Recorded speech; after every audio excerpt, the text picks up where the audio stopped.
بسم اللہ الرحمن الرحیم۔ دنیا کے اندر ہر زوال کو کمال ہے، ہر کمال کو زوال ہے۔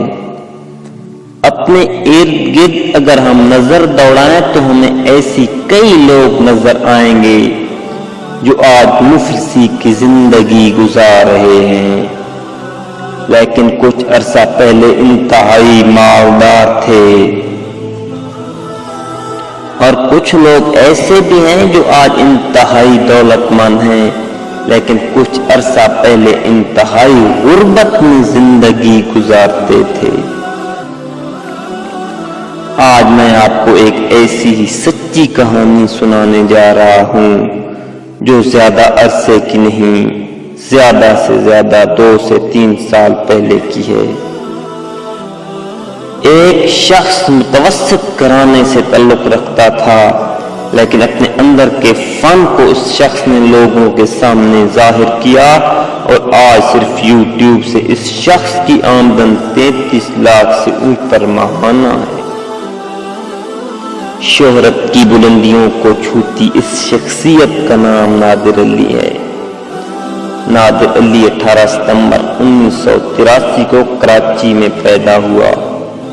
انتہائی ہنس مکھ اور خوش اخلاق نوجوان پہلی دفعہ دیکھتے ہی دل میں کر لیتا ہے۔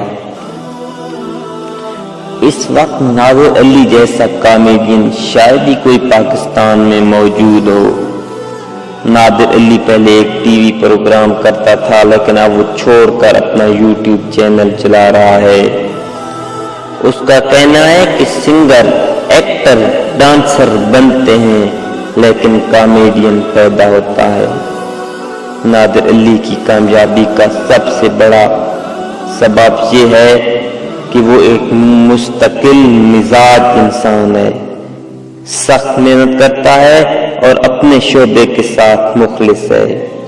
اپنے ٹیلنٹ کے مالک نادر علی کو کئی ٹی وی چینل اور فلم ساز آفر کر چکے ہیں، لیکن نادر علی نے پاکستان کے مختلف شہروں میں کامیڈین پروگرام کیے۔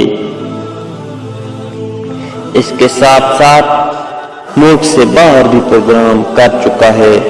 نادر علی کا کہنا ہے کہ میرا کامیڈین کا کام جتنا مزاحیہ ہے اتنا خطرناک بھی ہے، اور مجھے کام کے دوران کئی دفعہ مار بھی پڑ چکی ہے، اور ایک دفعہ تو ایک آدمی نے پستول بھی تان لیا تھا مجھ پر، لیکن بس بچاؤ ہو گیا تھا۔ اور اسی طرح کے کافی سارے واقعات پیش آتے ہیں۔ کچھ لوگ مارتے ہیں اس طریقے سے۔ جب ان کو پتہ چلتا ہے کہ یہ تو صرف ایک جوک ہے تو وہ بھی صرف ہنس کے رہ جاتے ہیں۔ اس کے علاوہ نادر علی کا کہنا ہے کہ کامیڈین کے لیے چھچھورا ہونا ضروری ہے۔ گھر میں بھی چھچھورا اور دوستوں میں تو انسان ویسے بھی چھچھورا ہوتا ہے۔ نادر علی ایک اچھا انسان ہے۔ وہ اس دور میں بھی جب ہر طرف دہشت گردی، غربت، افلاس، بیماریوں، پریشانیوں سے تنگ عوام کے چہروں پر بھی مسکراہٹیں بکھیرتا ہے۔ جب انسان اس کی ویڈیو دیکھتا ہے تو ایک دفعہ تو اپنے سارے غم بھول جاتا ہے۔ ایسے لوگ ملک کا قیمتی سرمایہ ہوتے ہیں، لوگوں کے چہروں پر مسکراہٹیں بکھیرتے ہیں۔ ہماری دعا ہے اللہ اس کی زندگی، مال، اعمال میں برکت ڈالے، آمین۔ اگر ہماری یہ ویڈیو پسند آئے تو برائے مہربانی ہمارا چینل سبسکرائب کریں، ساتھ جو گھنٹی کا نشان ہے اس پہ لازمی کلک کریں تاکہ آگے آنے والی ہماری ویڈیو آپ تک بر وقت پہنچ سکے۔ شکریہ۔